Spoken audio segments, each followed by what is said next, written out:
Happy Sunday. It is 10:35. I got a $160 catering order on the app called DeliverThat yesterday afternoon. Popeye's chicken. We gonna do that. This is gonna take us 30 minutes from beginning to end to make 160 bucks. We also just completed a 40-something dollar Walmart Spark before that, so 200 bucks in about an hour and a half total time. Can't beat it. But that's not why you're here. If you look at the description of this video, and if you watch my video from, I guess, a week ago or so, I had no earnings for an entire week on Walmart Spark. Nothing. They weren't sending anything that was good, nothing from the locations where I like to work at. We had a couple snowstorms in St. Louis. That seems to be why. The locations I usually work at just did not have the orders, or they shut off the opportunity for customers to order or whatever, right? No money for an entire week on my #1 earning app. So obviously that week I did catering, I did more Instacart, which was fine. I did more Uber, and we made what we needed to make. That's why you gotta have more than one app. Now, this week, 95% of my earnings is coming from the Spark app. I'll put my earnings here. So from 0 to over 1,000 bucks. Didn't work that much. Call it, what today, we'll call it 4.5 days. How do you go from 0 earnings to that? That's a huge, drastic swing. It's not like the week I had 0 earnings, I didn't have the app on. The app was on. But I'm making this video because you are struggling with an app right now. You are not seeing good orders, opportunities. This is not going off, whatever the case may be, for whatever reason. Don't throw that app away. Don't think, oh my God, I'm never gonna make money again, especially if you're new. The ebbs and flows, the roller coaster ride that the gig economy is going to happen to every gig worker out there. Many of you can relate. Many of you might one week work DoorDash and make 400 bucks, whatever, and the next week you make 40. We have to go, and we should be going where the money is. Now, in my humble opinion, I think having 4 or 5 apps is the sweet spot. Not that you're going to work them and have them on at the same time, or that you're going to work each one every day. But to me, that's the sweet spot. I think there are some people that have 10, 20, 30 apps. That's too much to juggle for me. Having 4 or 5 opportunities to where when one gives you no earnings in a week, and it might give you over 1,000 in a week, is where it's going to be. And then there's going to be weeks where you make 200 on this app, 100 on this app, 500 on this app, another 300 on this app, depending if you're full-time or part-time, that is. Or if you're part-time, you might do an Uber, you do a DoorDash, you do an Instacart for 20 bucks, and man, you pick up this Spark, and then boom, you make your 100, your 150 for your night, whatever it is, and you're done. Having 4 or 5 apps is the way to go. But the Spark app, and what I'm finding and what I'm hearing from you guys can be very up and down, very seasonal. Coming out of the holiday time, really good earnings, and then January hits, you get some snowstorms, locations shut down or whatever, and then January is a hard month to make money for most gig workers and most service industry individuals. But it doesn't mean it can't be done. It doesn't mean you can't go from no earnings to over 1,000 just within from one week to the next. You guys tell me, what are you seeing in your marketplaces? Is this common for you? 0 to 1,000. Not very common for me usually. It's very rare that I'll have an app on enough throughout a week and I don't see much. It happens on Instacart sometimes. That app doesn't, in St. Louis, just does not have what it used to have, and there's a tier program there and it's different. Uber, same thing. Uber, you got to get lucky to get something good. I think my acceptance rate on Uber right now is 1%, maybe 2%. Complete trash. But just a reminder, a little motivation and inspiration, a little bit of clarity of when you have an app that's not giving you something one week, don't just stop turning it on. You never know what might hit. Today, I had 160 catering that we're getting ready to pick up right now. If I didn't have my app on yesterday, I'll keep them on, especially your catering ones. If I didn't have it on, have my phone in my hand, I probably would have missed that opportunity.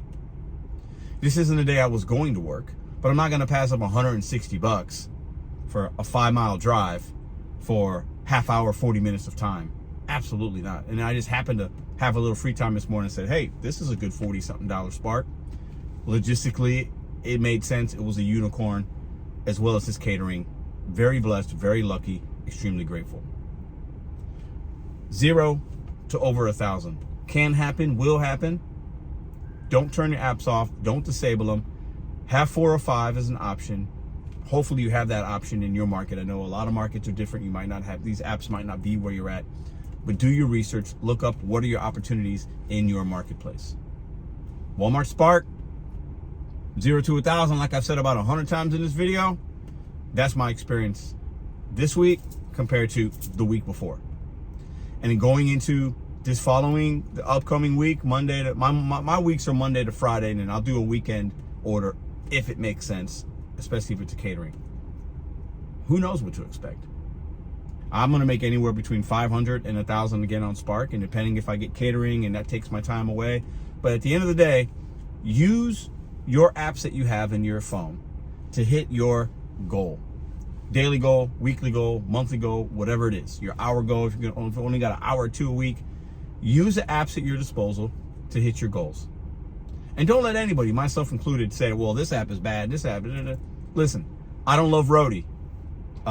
Curry, I don't even do it anymore, right? In St. Louis. But you have to find the ones that work for you in your marketplace. Do the work, learn your merchants, learn your logistics of your marketplace, the streets, your traffic patterns. Be an expert in your zone to maximize all the opportunities and do it with 4 or 5 apps. Let's go pick up this order. I'll show it to you. Let's drop it off and we'll wrap this video up.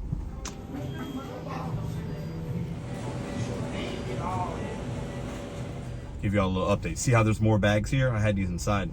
That guy is in shambles. There's 2 guys in his Popeyes. He's putting this order together. I don't think he knew about it. He is in ruins. He's running around with his head cut off. I kind of feel for the guy. He's trying, but he's like, just wait in your car, man. I'll bring it out. And there's DoorDashers coming in here, customers. He's telling everybody, no, man, no, can't do it. I can't do any orders because he's doing the big one. So definitely some wait time. I called the customer. The drop-off was supposed to be 11:15. They asked for it for 11:30. We know how these apps work. There's always that 15-minute buffer. The customer's cool. I told them I should be there by 11:30. Something changes, I'll let you know. It's 10:57 right now. But the drive is whatever. So we should be good. The customer's going to be happy. It's fine. Definitely some wait time here. But this guy right here is, this store's on fire. I'll just say that. It's not good for them today. They're starting off rough. Wow, this order is not what I expected it to be. I think I said, oh, it's going to take me half an hour. It's 11:47. I've waited an hour for this food. I've been in communication with DeliverThat and the customer. The customer's okay. So the drop-off was supposed to be 11:15. It's 11:47. The customer expected it at 11:30. It's going to get there at 12:01. That's my ETA. I'm driving there right now. So 30 minutes late. They seem fine, actually. I've talked to her on the phone and text. I told her my ETA. She said, great, exclamation point. Wow, that place was on fire. So this order is still great. It's still worth my time. I'm going to get paid for the wait time. I guess it's going to be an extra $20 for that. I really don't even care.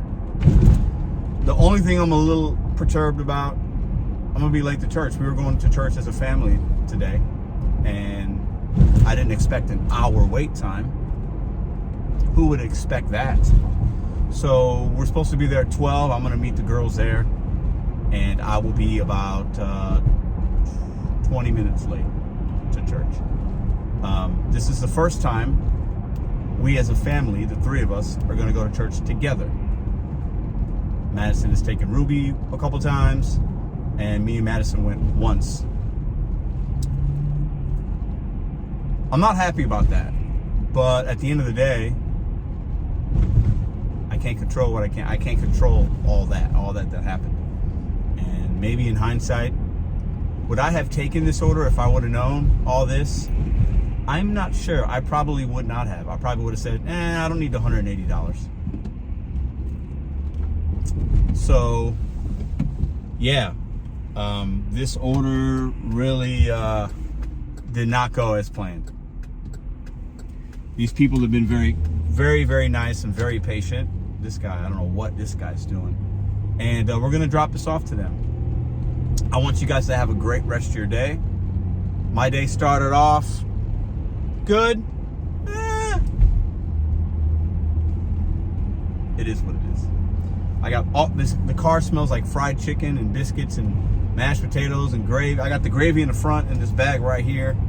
My car smells good, but I don't really like my car to smell like food like that. But it's the irony of being a delivery driver that delivers food and doesn't like his car to smell like food. Y'all have a great day. Stay blessed, stay humble. I'm good. Life is good. Peace.